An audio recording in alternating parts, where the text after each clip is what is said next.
Allah Subhanahu wa taala dan para malaikatnya menurunkan rahmat ke atas orang-orang yang bersahur. Hadis riwayat Tabrani dan Ibnu Hibban.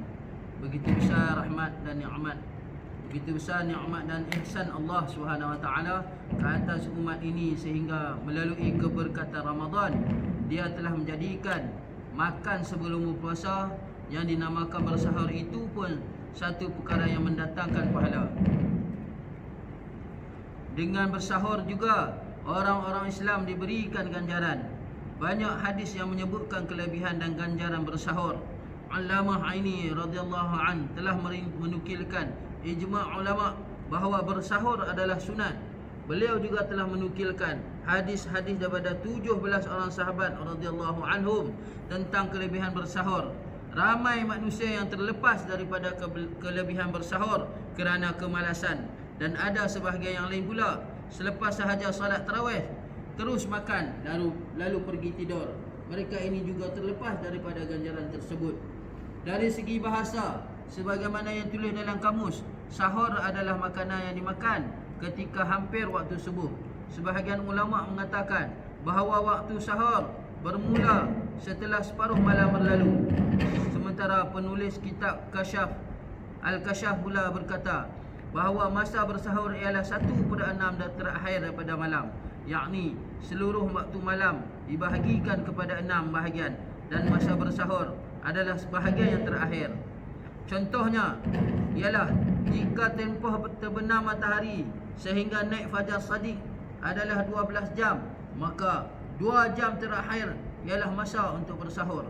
Melewatkan bersahur adalah lebih utama dengan syarat tidaklah keterlaluan sehingga mula syak terhadap puasa itu sendiri. Kelebihan bersahur pula telah dinyatakan dalam banyak hadis. Nabi SAW telah bersabda, perbezaan antara puasa kita dan puasa ahlul kitab, yakni Yahudi dan Nasara, ialah dengan bersahur. Mereka tidak bersahur. Dalam hadis yang lain, baginda SAW bersabda, bersahurlah kerana dalam bersahur terdapat keberkatan. Dalam hadis yang lain, baginda juga bersabda, terdapat keberkatan dalam 3 perkara: berjemaah, sarit dan bersahur. Makna berjemaah dalam hadis itu adalah umum, solat berjemaah dan apa-apa sahaja amalan yang orang Islam lakukan secara berjemaah akan disertai dengan bantuan Allah Subhanahu wa taala. Sarit pula ialah roti yang direndam dalam kuah daging dan ia sangat lazat. Ketiga ialah bersahur.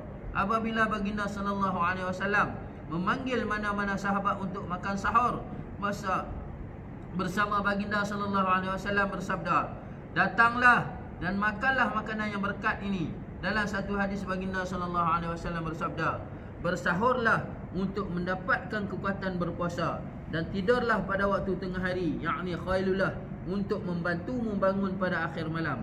Sayyidina Abdullah bin Haris radhiyallahu an telah meriwayatkan daripada seorang sahabat bahawa beliau berkata, saya pernah bertemu Nabi SAW ketika baginda sedang makan sahur.